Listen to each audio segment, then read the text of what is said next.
오늘 우리가 함께 볼 말씀은 신약성경 갈라디아서 5장입니다. 신약성경 308쪽 전후 갈라디아서 5장 22절 23절 말씀, 저와 여러분들이 함께 한 목소리로 읽도록 하겠습니다. 오직 성령의 열매는 사랑과 희락과 화평과 오래 참음과 자비와 양선과 충성과 온유와 절제니 이 같은 것을 금지할 법이 없느니라. 아멘. 할렐루야. 오늘도 저와 여러분의 가정, 자녀 그리고 하는 모든 일들마다 하나님의 돕는 손길로 함께 하시길 주님의 이름으로 축복합니다. 마가복음 11장에 나오는 내용입니다. 예수님이 시장하셨던 것 같아요. 멀리 무화과 나무가 아주 잎사귀가 풍성하게 있어서 무화과 열매로라도 좀 시장길을 때워야겠다 가셨어요. 그리고 열매를 따려고 아무리 잎사귀를 여기저기 제치면서 뒤져봐도 열매가 없었습니다. 그 열매 없는 무화과 나무에게 예수님이 해주신 말씀이 마가복음 11장 14절입니다. 예수께서 나무에게 말씀하여 이르시되 이제부터 영원토록 사람이 내게서 열매를 따먹지 못하리라. 그 다음날 아침에 마침 또 제자들과 함께 그 나무 앞을 지나가게 됐어요. 제자들이 보니까 이 나무가 뿌리째부터 바짝 말라 죽어 있는 겁니다. 여러분, 성경에 나오는 이 내용이 우리에게 주는 시사점이 있습니다. 잎사귀는 무성하고 모양은 그럴듯한데 열매가 없는 이 나무의 모습이 혹시 나의 모습은 아닐까 한번 생각해 봐야 됩니다. 우리가 전에 우스갯소리로 한 이야기들이 있죠. 호박에 줄 근다고 수박 되더냐. 소위 무늬만 수박이라는 겁니다. 혹여라도 내가 그런 겉만 그럴듯한 그리스도인인 줄 알았는데 무늬만 그리스도인인 그런 그리스도인이 아닐까, 내 자신을 한번 살펴볼 수 있는 기회가 돼야 될 겁니다. 마태복음 7장 20절에 예수님이 하신 말씀입니다. 같이 읽어봐 주시겠습니까? 이러므로 그들의 열매로 그들을 알리라. 이 나무가 어떤 나무인가 열매를 봐야 안다는 겁니다. 이 성도가 어떤 성도인가, 진짜인가 가짜인가 열매를 봐야 된다는 겁니다. 사랑하는 성도 여러분, 우리가 신앙생활을 하면 예수님이 찾으시는 그 열매를 맺어야 합니다. 그 열매로 그 사람이 속까지 진짜 그리스도인인지 아니면 무늬만 그리스도인인지를 알 수가 있습니다. 우리가 예수님 앞에 섰을 때에 마태복음 7장 23절의 말씀을 듣지는 않을까, 우리 자신을 냉정하고 정직하게 미리 살펴야 됩니다. 마태복음 7장 23절 말씀이에요. 그때 내가 그들에게 밝히 말하되 내가 너희를 도무지 알지 못하니 불법을 행하는 자들아 내게서 떠나가라 하리라. 얼마나 당황스러운지 몰라요. 우리가 생각한 것보다 좀 더 훨씬 빠른 시간 안에 주님 앞에 서가지고 주님 저 왔어요 그러는데 너 누구니? 너 누구야? 나 너 잘 모르겠어. 야, 내 앞길 거추장스러우니까 불법을 행하는 자야. 내게서 물러가라. 이런 말 들으면 얼마나 당황해요. 예수님 미처 몰랐어요. 그럼 나 다시 돌아갔다가 예수님 찾으시는 열매 맺고 다시 올게요. 그렇게도 못해요. 대물리지도 못해요. 왜 이 말씀을 하셨을까? 그 이유를 바로 다음에 이어 나오는 마태복음 7장 24절을 보면 알 수 있습니다. 그러므로 누구든지 어떻게 해요? 나의 이 말을 듣고 행하는 자.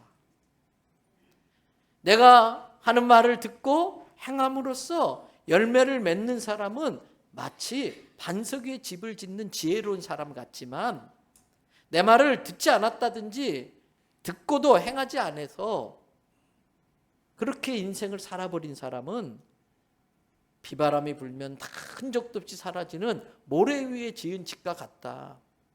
우리가 주님 앞에 섰을 때에 주님, 내가 가서 다시 짓고 올게요. 다시 반석 위에 짓고 올게요. 그럴 수 없는데 얼마나 당황스러운지 몰라요. 여러분, 예수님을 구주로 믿는다는 것은 그분의 말씀을 듣고 그분의 말씀대로 살겠다는 것을 말합니다.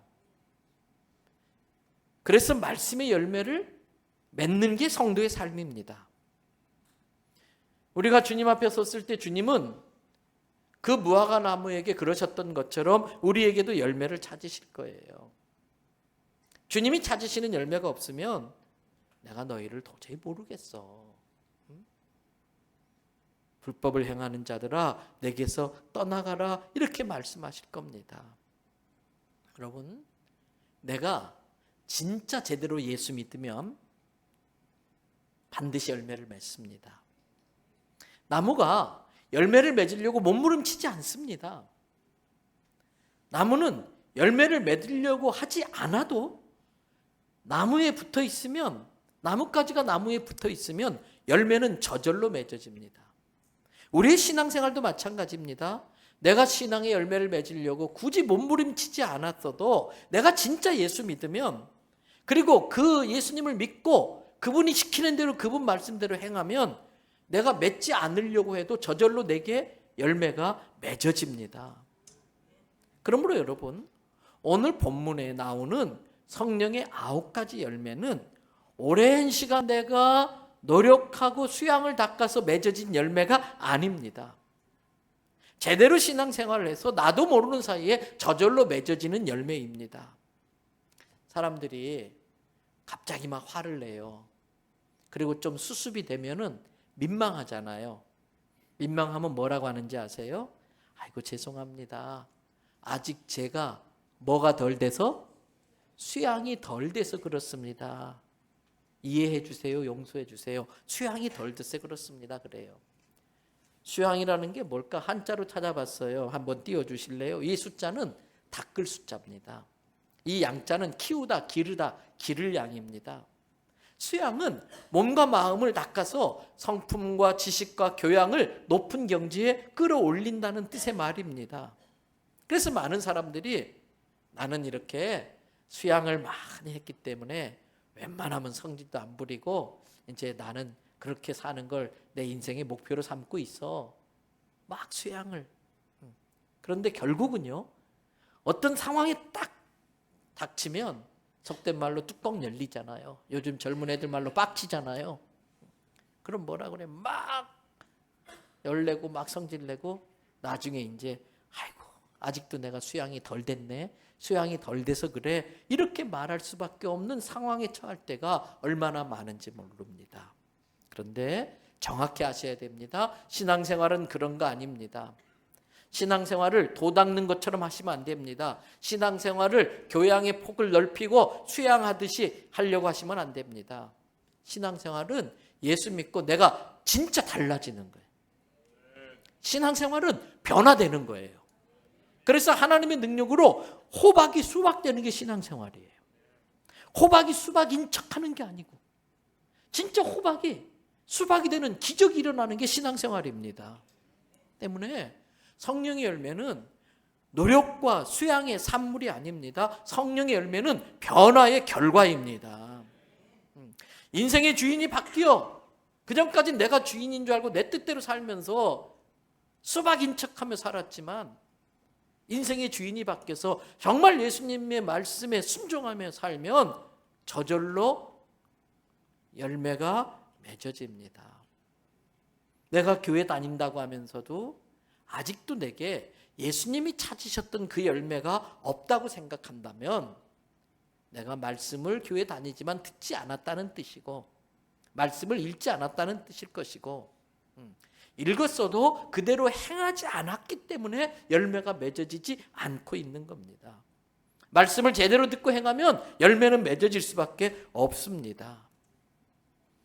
예수님은 우리가 예수님을 구세주로 믿고 예수님을 내 인생의 주인으로 모시면 예수님의 말씀대로 살아갈 수 있도록 도와주겠다고 하시면서 선물을 약속하셨습니다. 그 주님이 약속한 선물이 성령님이십니다. 예수 믿는 순간 우리 모두에게는 성령님이 오십니다. 그 성령님이 예수님이 하신 말씀을 생각나게 하고요. 어떻게 예수님의 말씀대로 살 수 있을까? 순간순간마다 우리에게 지혜를 주시고 깨닫게 하시고 진리를 알게 하시고 또 그 진리대로 살아갈 수 있도록 도와주시는 분이 성령님이십니다.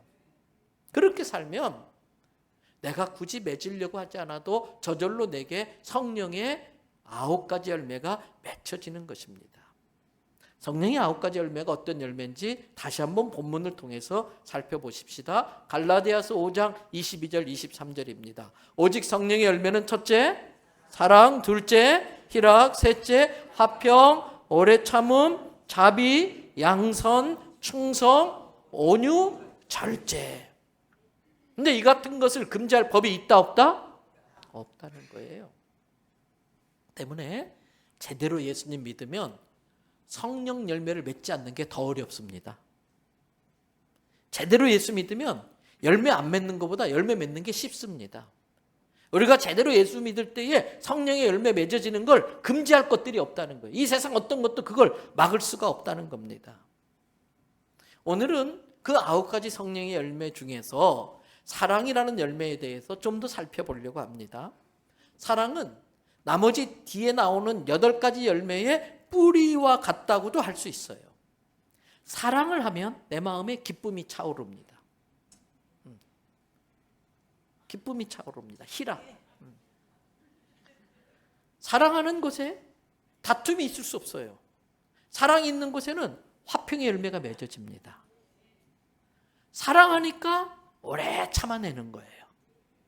사랑하니까 불쌍하다는 생각이 들고 자비를 베풀어요. 진짜 사랑이 많은 사람은요, 사람이요 늘 선해요. 그리고 부드러워요. 온유합니다. 사랑이 있는 사람은 사랑하는 상대에게 최선을 다해 충성합니다. 사랑하는 사람을 위해 사람은 뭐든지 합니다. 그러면서도 선을 지켜요. 사랑한다는 이유 때문에 막 행동하지 않습니다. 무례하지 않습니다. 선을 지킵니다. 그게 마지막 9번째 열매 절제입니다.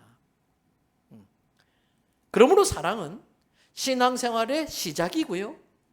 그 신앙대로 살아갈 수 있도록 하는 원동력 에너지원이고요.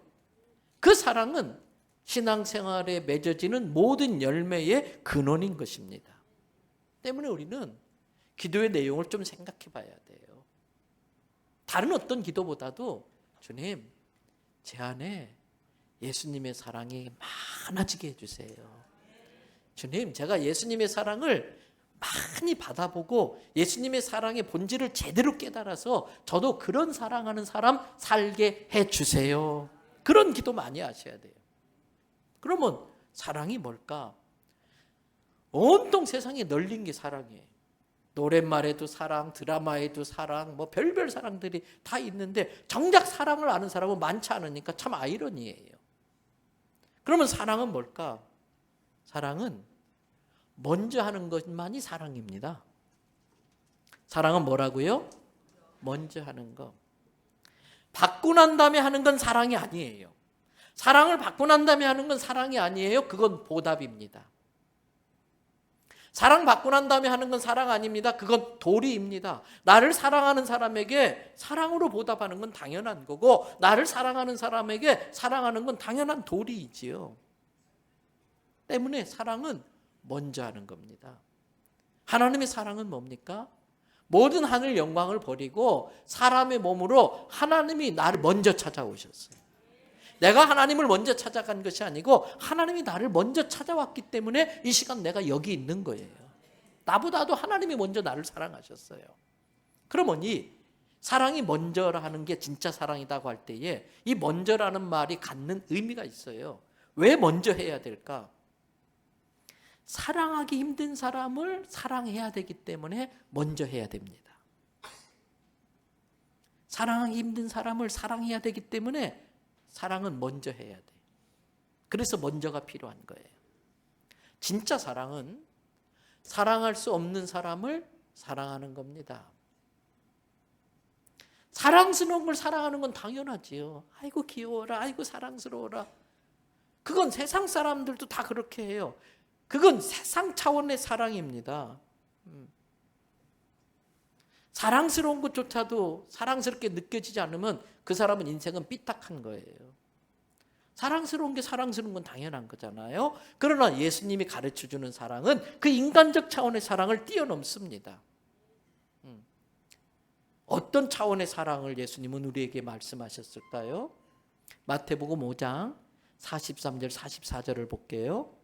43절, 이웃을 사랑하라 하고 내 원수를 미워하라 하였다는 것을 너희가 들었으나, 이게 세상적 차원의 사랑이에요.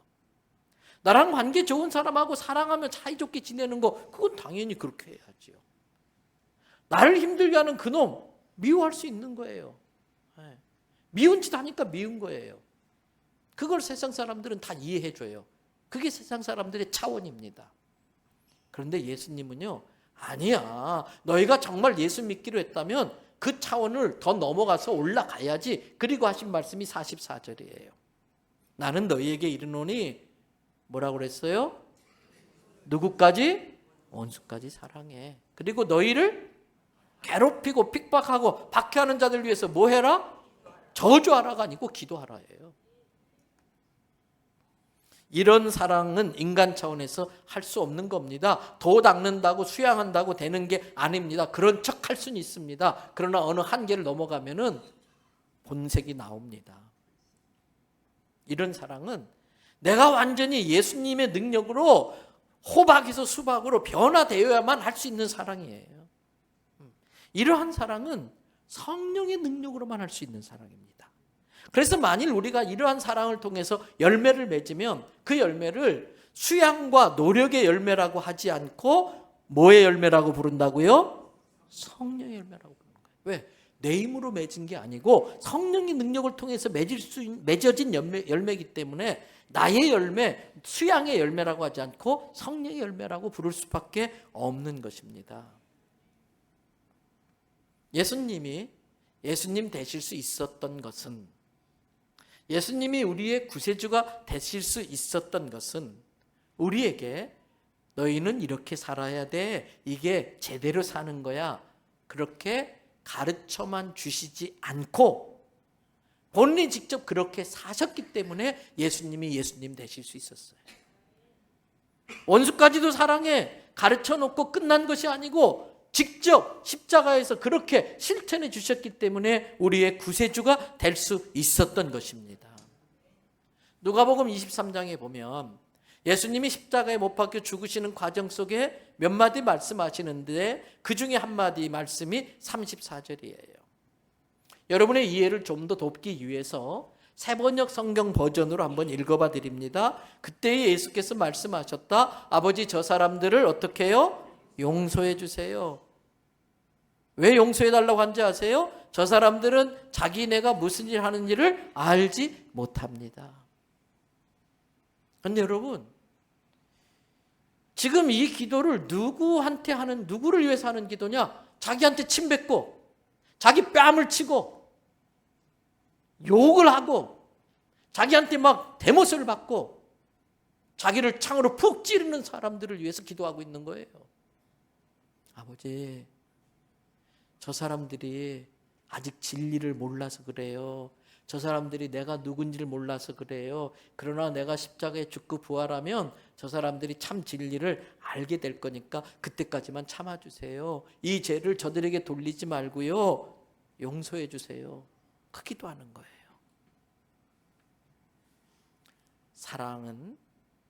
사랑의 열매는 용서함으로 맺어지는 겁니다. 그 용서의 범위는 원수까지 용서하는 겁니다.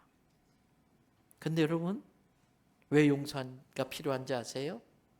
왜 용서가 필요한지 아세요? 원수니까 용서가 필요한 거예요. 원수가 아니라면 용서하고 말 것도 없어요. 왜 사랑이 힘듭니까? 원수를 용서해야만이 사랑이 성취되니까 사랑이 힘든 거예요. 오늘 주님이 우리에게 요구하는 건 그 원수까지도 사랑하라는 거예요. 그런데 우리는 아주 하찮은 걸로 마음 상해해요. 별거 아닌 걸로 다퉈요. 그리고 그 별거 아닌 걸로 원수도 아닌데 원수 만들면서 살아요. 절대 용서하려고 하지 않습니다. 지난주에도 말씀드렸어요. 누군가 나를 괴롭혔을 때에 그것 때문에 받는 피해보다 용서하지 못함으로 받는 손해가 훨씬 더 크다니까요. 근데 우리는 부부끼리도 원수처럼 살아. 성도끼리도 교회 안에서 아주 사소한 걸로 의 한번 상하면 같이 밥상에서 5층 식당에서 골라 자리 잡아. 어이구 저거 또 저기 앉았네. 겉은 막 광명한 천사의 옷을 입고 속으로는 그냥 못 잡아먹어서 한달이야. 직장에서도 아주 사소한 일로 원수처럼 돼. 원수도 아닌데 원수처럼 지내요. 용서하지 못하면 그건 내가 예수 제대로 믿는 거 아니지요. 사랑하지 않는 건 예수님 말씀 안 들었다는 뜻이고 들었어도 내가 순종하지 않겠다는 거예요. 왜? 내가 여전히 주인이니까. 예수님 아무리 용서하라고 그래도 예수님 좀 조용히 계세요. 내가 알아서 할게요. 내가 주인이니까. 그건 예수를 주님으로 믿는 신앙생활이 아닌 겁니다. 그러나 아셔야 돼요. 예수님이 찾으시는 열매가 없으면 예수님이 날 못 알아본다니까요. 예수님 전대요. 나왔는데요. 불법을 행하는 자들아 내게서 떠나라. 그렇게 말씀하셔요. 그 예수님의 사랑을 받고 배우고 실천하는 사람 중에 대표적인 인물이 바로 스데반 집사입니다. 원수까지 사랑하는 그걸 직접 예수님의 명령대로 실천한 사람이 스데반 집사예요. 사도행전 7장 59절 60절을 보세요. 스데반 집사님의 이 땅에서 마지막 모습이 나옵니다. 그들이 스데반을 돌로 막 칩니다. 뭐 큰 잘못해서 치는 게 아니에요. 여러분 이대로 살다간 지옥 갑니다. 여러분 예수님이 하나님의 아들입니다. 예수 믿고 죄 용서받고 구원받아 천국 가셔야 됩니다. 그랬다고 돌로 치는 거예요. 이제 스데반이 마지막 숨을 거둬야 될 때가 느끼자 하나님 앞에 부르짖어 기도합니다. 예수님 저 이제 곧 가요. 예수님 저 이제 곧 가요. 제 영혼 받아주세요. 그리고 자세를 고쳐 앉아요. 60절에 보니까 무릎을 꿇고 크게 주님 앞에 기도해요. 주님 이 죄를 저에게 돌던지는 저 사람에게 돌리지 마세요. 이 사람들이 아직 예수님 누군지 몰라서 그래요. 이 사람들이 아직 하나님의 사랑을 못 배워서 그래요. 그러나 곧 하나님의 사랑을 알게 될 날이 올 거예요. 이 죄를 저들에게 돌리지 말고 용서해 주세요. 그리고 이 말을 하고 어떻게 됐어요? 자니라. 성경은 스데반의 그 마지막 죽음의 모습을 죽었다고 하지 않고 얼마나 고상하고 아름다운지 얼마나 숭고한지 자니라 잔다 이렇게 표현하고 있어요. 그런데 아십니까? 그 순간이 사랑의 열매가 막 맺어지는 순간이었어요.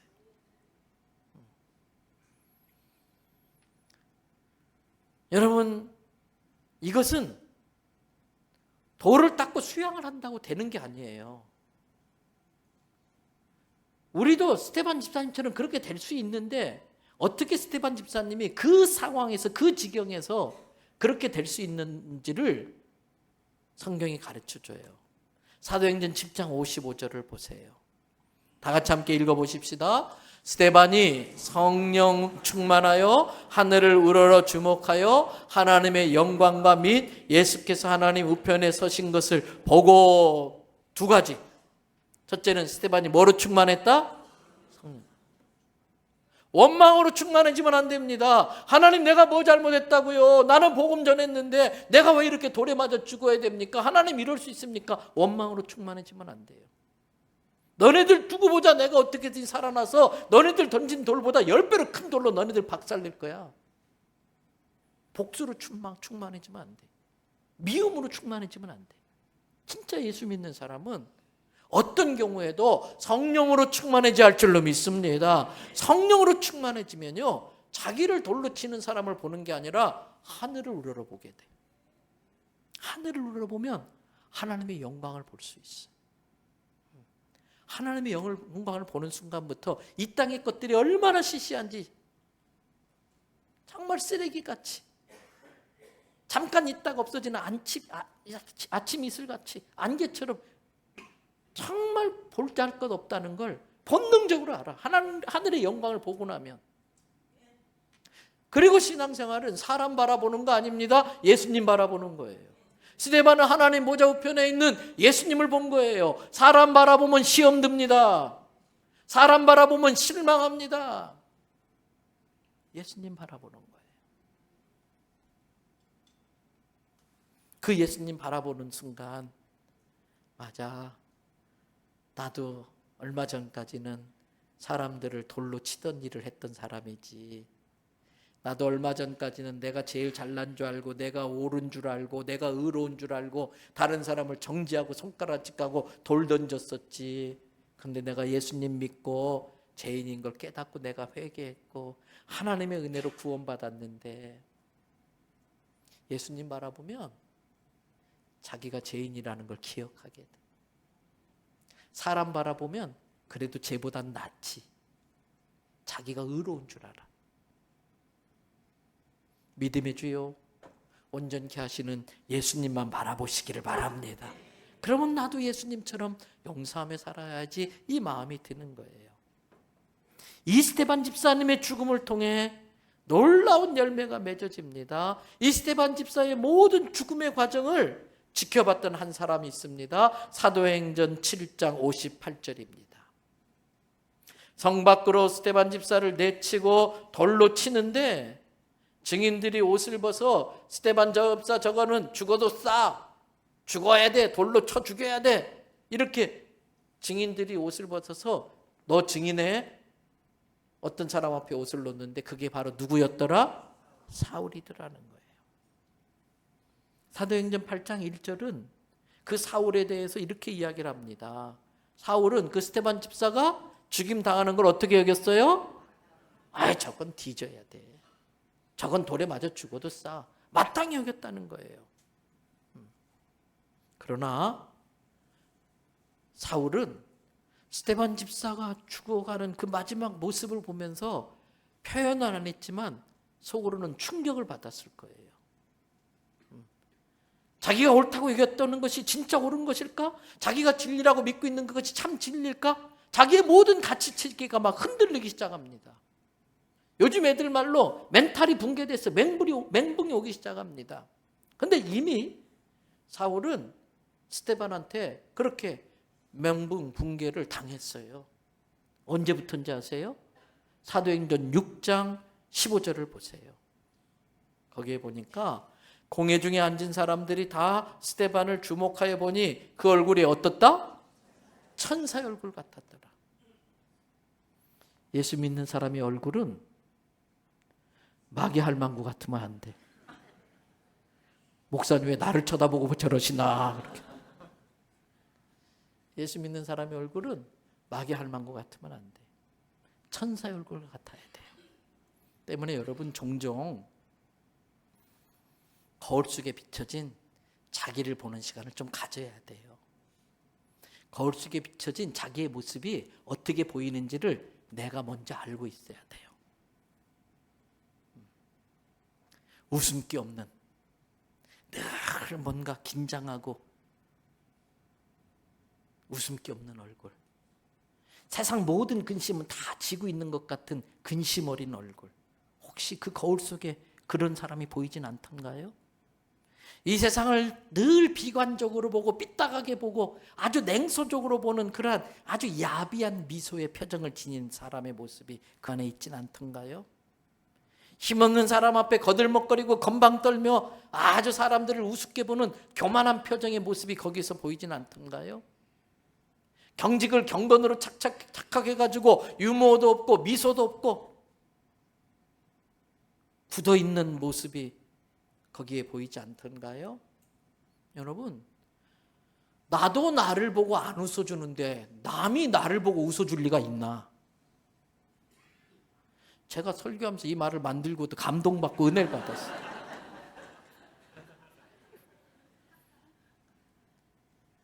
거울 속에 있는 나를 보니까 나도 나를 보고 안 웃어주는데 남이 나를 보고 웃어줄 리가 있겠어요? 일부러 시간을 내서 내가 예수 믿는 사람으로 천사의 얼굴이 내게 있는지 한번 봐야 돼요. 사람들은 스데반의 얼굴을 보면서 천사의 얼굴을 보는 것 같다고 할 때에 사울은 속으로는 인정하지만 그래도 반신반의했어요. 그러면서 사울이, 우리도 지난주에 아마 따라했을 것 같아요. 또 한번 따라해 봅시다.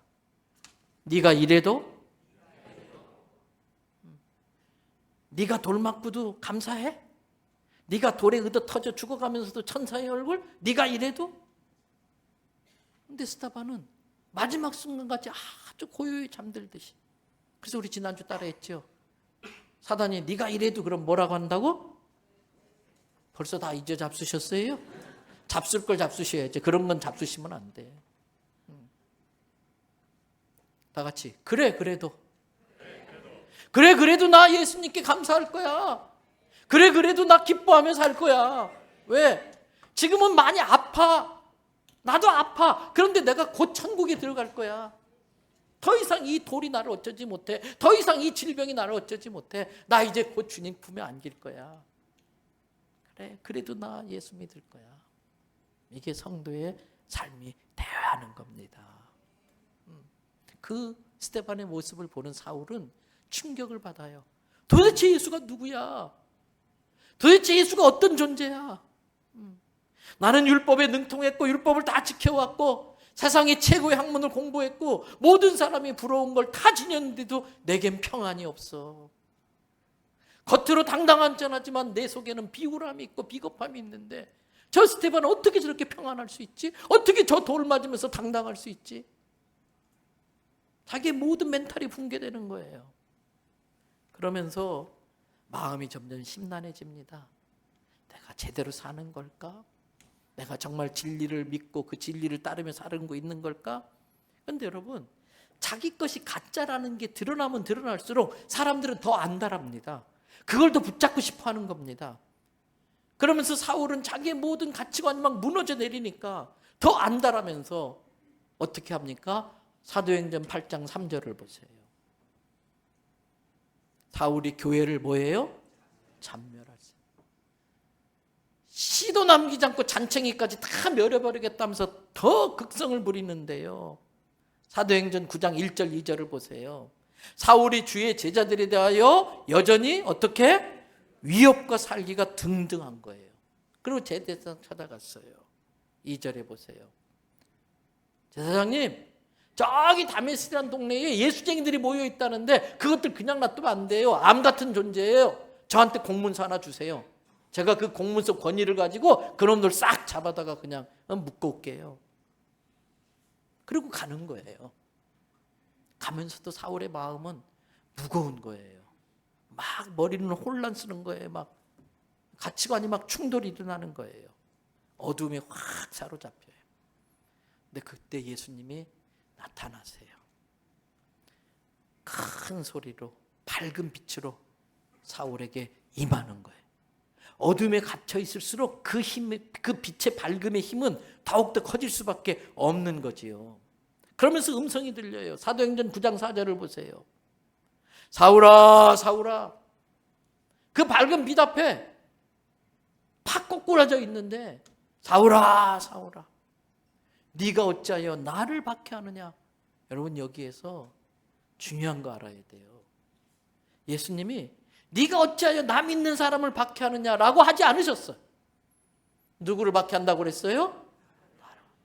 여러분, 우리가 예수 믿는 것 때문에 불이익을 당하고 박해를 당하면 예수님이 당하고 있다는 걸 아시기 바랍니다. 우리가 영광 받으면 예수님이 영광 받고 있는 거예요. 기겁을 하는 사울이 사도행전 9장 5절 보세요. 주여, 누구세요?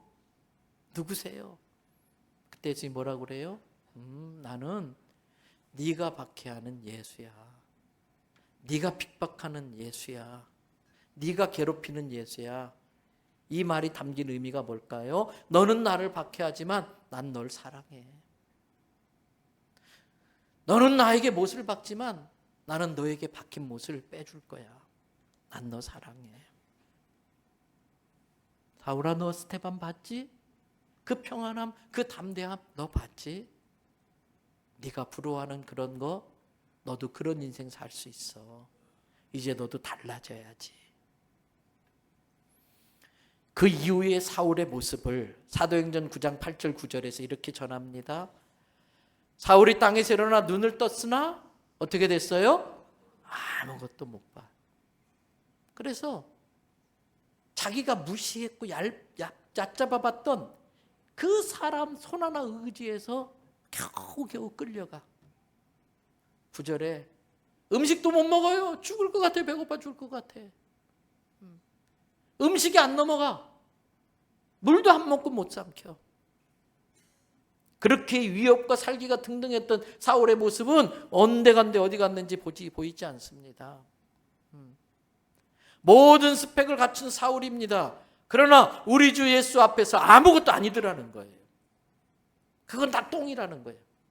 그 사울이 자랑했던 그 대단한 것들이 주님의 영광 앞에 아무것도 아닌 거예요.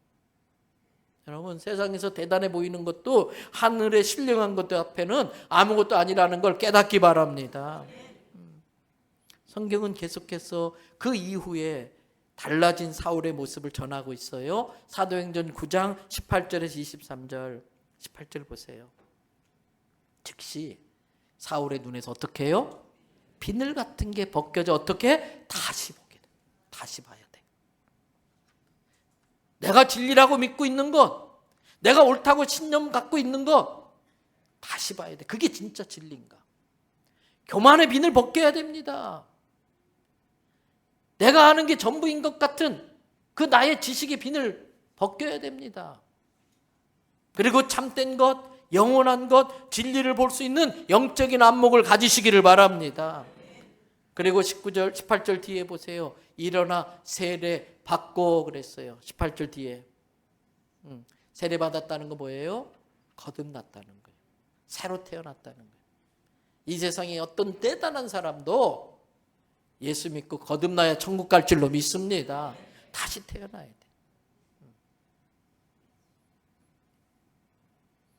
그리고 19절, 자기의 육체를 의의 병기로 쓰기 위하여 세상의 육신의 음식도 먹어야 돼요. 운동도 해야 돼요. 왜? 강건함으로 사명 감당해야 되기 때문에. 그리고 20절 말씀이 중요합니다. 20절 맨 앞에 뭐라고 되어 있어요? 즉시로 전하는 거예요. 각 해당에서 예수가 하나님의 아들이라고 즉시 전해야 됩니다. 여러분, 전도는 공부해서 되는 거 아닙니다. 내가 경험한 거 굳이 왜 공부해요? 내가 이미 예수 만났는데 굳이 그 공부해가지고 전할 필요가 뭐 있어요? 내가 만난 대로 전하면 되는 거예요. 내가 아는 만큼. 여러분, 초등학교 2학년은 초등학교 1학년 가르칠 수 있다니까요. 그런데 초등학교 1학년 가르치는데 박사과정 딸 때까지 왜 기다리고 계시냐고. 성령의 감동이 있을 때마다 일터에서 만나는 사람에게 내가 아는 만큼, 내가 만난 만큼의 예수를 전하시기를 바랍니다. 전하다가 믿음이 정리돼요. 전하면서 내 믿음이 성장하는 거예요. 그러면서 한 사람을 옳은 길로 돌아오게 한 자는 하늘의 별과 같이 빛난다 그랬어요. 전도의 상급이 그만큼 큰 거예요. 그러면서 21절에 사람들이 다 놀래 자빠져. 야, 이 사람이 지금 저 사람이 전하고 있는 예수라는 이름만 입에 올려도 잡아 죽이던 바로 그 사람 아니냐. 내가 진짜 예수 믿으면요, 직장에 있는 동료가 놀래 자빠져야 돼. 야, 어떻게 호박이 수박되냐. 변화된 내 모습 때문에 놀래 자빠져야 된다니까요. 그리고 22절 보세요. 사울은 별별 모함이 있죠. 저 예수 이름만 불러도 잡아가던 저놈이 어떻게 저렇게 변절할 수 있어? 저거 믿을만해? 저거 쇼하는 거 아니야? 저러다 갑자기 우리 잡아가면 어떡하지? 예수 제대로 믿으면요, 별별 모함과 모략이, 공격이 있어요. 심지어는요, 23절 보세요. 22절에 다메섹에서 살던 유대인들이 당황하기 시작해. 그 사도 바울 때문에 막 예수 믿는 사람들이 막 생기니까 당황하는 거예요. 그리고 예루살렘에 무전치는 거예요. 큰일 났다고, 우리 유대교가 망하게 생겼다고, 빨리 와서 이 배신자 바울을 잡아가라고. 여러분, 얼마나 바울이 열심히 전했으면 며칠 전까지 자기 편이라고 했던 그 바울을 오죽했으면 때려 죽이려고까지 했을까? 배신자로 죽이려고 했을까? 여러분, 예수 믿으면 이 바울과 같은 열정이 우리에게도 일어나야 할 줄로 믿습니다. 스데반 집사가 맺은 열매가 이끌어낸 변화입니다. 이제 말씀 마무리합니다. 예수 믿고 용서라는 행위를 통해 사랑의 열매를 맺은 사람은 스데반입니다. 근데 그 열매를 따먹고 또 변화된 사람은 바울입니다. 그 열매로 사울이 변하여 위대한 선교사 바울이 된 것입니다. 그러면 이제 우리에게 물어야 됩니다. 나는 예수님이 찾으시는 그 열매가 있는가? 나는 수양하려고 교회 다니나, 도 닦으려고 교회 다니나, 정말 내가 성령으로 충만해져서 성령께 순종하며 살 때에 나도 모르게 열매가 맺어지고 있는가? 그리고 내가 맺은 그 열매를 누군가가 따먹고 그 사람도 변화되어져서 내가 예배드리는 옆자리에 나와 함께 예배드리고 있는 전도의 열매가 있는가 살펴야 돼요. 예수를 믿는다는 건 주의 말씀을 듣는 것입니다. 주의 말씀을 듣는 건 행하는 거예요. 우리가 아이들한테 말합니다. 엄마가 밥 차려놓고, 얘 밥 차려놨다, 밥 먹으러 와라. 예! 와요, 안 와요? 집에서 그런 거 한 번도 경험 못 해봤어요? 와요, 안 와요? 안 와요. 게임에 빠져서. 야, 다 식는다, 빨리 밥 먹어라. 예, 알았어요. 그리고 안 와요. 그건 아는 게 아니에요. 예, 알았어요 했으면 그 안 지식이 자기 몸뚱아리를 움직이는 에너지로 작용해가지고 식탁에 앉혀야 아는 거예요. 우리가 예수를 믿고 예수님 말씀을 들어서 예수님 말씀을 잘 안다? 그러면 그 아는 영적 지식이 내 삶을 바꿔야지. 바꾸는 에너지가 돼야지요. 그래서 열매 맺어야지요. 그 열매는 걸음이 되어서 다른 사람을 다시 예수 믿게 만드는 겁니다. 그 열매의 시작이 사랑으로 나타난 용서라는 행위예요. 예수님의 용서를 배운 스데반의 용서, 그 용서로 사울에서 바울로 바뀌었고, 그 바뀐 바울이 전한 복음이 우리들의 죄까지 용서될 수 있도록 복음의 능력으로 우리까지 임한 거예요. 그렇다면 이제는 내 차례, 내가 성령의 열매를 맺을 차례가 된 겁니다. 말씀 맞춰요. 한국교회 부흥은 세계교회 역사에 유례가 없습니다. 어떻게 이 한국의 기독교가 갑자기 부흥할 수 있었을까?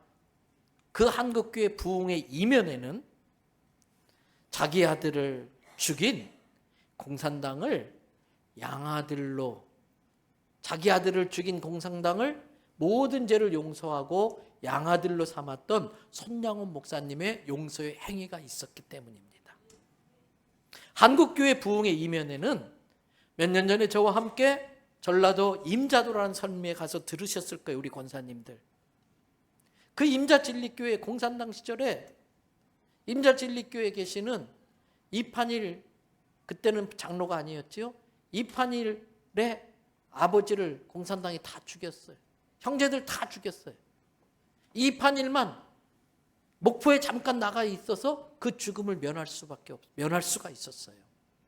다시 국군이 들어와가지고 그 공산당을 다 잡아놓고 그 임자도 백사장에 구덩이를 파놓고 일렬로 세워놓고 이판일에게, 이 남은 그 이판일 아들에게 총을 들려줘요. 네 아버지를 죽인 원수를 복수할 기회를 주겠다. 네가 다 죽여라. 절커덕하고 들었어요. 그때 성령께서 이판일에게 너 예수 믿는 사람 아니냐? 너 예수 믿는 사람 아니냐? 총을 내려놔요. 그리고 딱 한 가지 조건. 여러분들도 저와 같이 예수님 믿으면 저는 여러분들을 용서하겠습니다. 그래서 그 모든 사람이 임자진리교회 교인이 되게 돼요. 여러분, 그 사랑의 용서, 그 행위가 한국교회를 부흥시킨 거예요. 저와 여러분들에게 이제 정말 예수님 제대로 믿고 성령의 열매들을 맺어갈 수 있기를 주님의 이름으로 축복합니다.